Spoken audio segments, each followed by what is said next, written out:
ایران کا مشہور سپہ سالار ہرمزان جب قیدی بنا تو حضرت عمر فاروق رضی اللہ عنہ کے پاس لایا گیا۔ حضرت عمر رضی اللہ تعالیٰ عنہ نے اسے اسلام قبول کرنے کی دعوت دی، جسے سپہ سالار نے ٹکرا دیا، تو حضرت عمر فاروق رضی اللہ تعالیٰ عنہ نے اسے قتل کرنے کا حکم دیا، کیونکہ اس نے اسلام کو بہت نقصان پہنچایا تھا۔ جب اس کے قتل کی مکمل تیاری ہو گئی تو اس نے حضرت عمر فاروق رضی اللہ تعالیٰ عنہ کی طرف دیکھ کر کے کہا، میں پیاس سے نڈال ہو گیا ہوں، کیا آپ مجھے قتل کرنے سے پہلے پانی پینے دے سکتے ہیں؟ حکم ہوا کہ اسے پانی پلایا جائے۔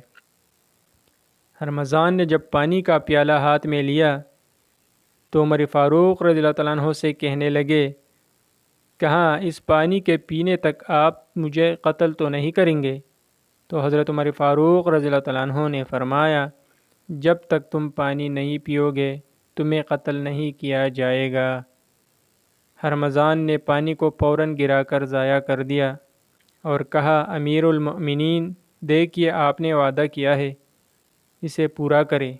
حضرت عمر رضی اللہ تعالیٰ عنہ نے فرمایا کہ ہم تمہیں قتل کرنے سے رک جاتے ہیں اور تمہارے بارے میں غور و فکر کریں گے۔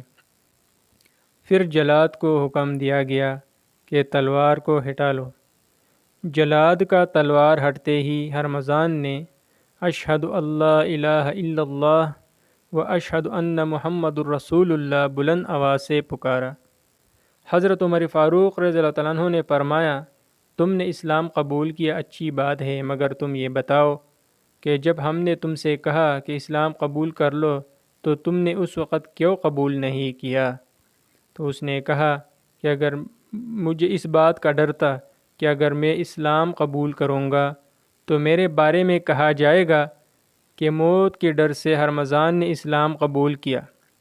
حضرت عمر فاروق رضی اللہ تعالیٰ عنہ نے فرمایا، اہل پارس کے عقل پہاڑ جیسی ہے، جس کا مطلب یہ ہے کہ یہ بڑے عقل مند ہے، ان کی عقل عظیم شان ہے، سبحان اللہ۔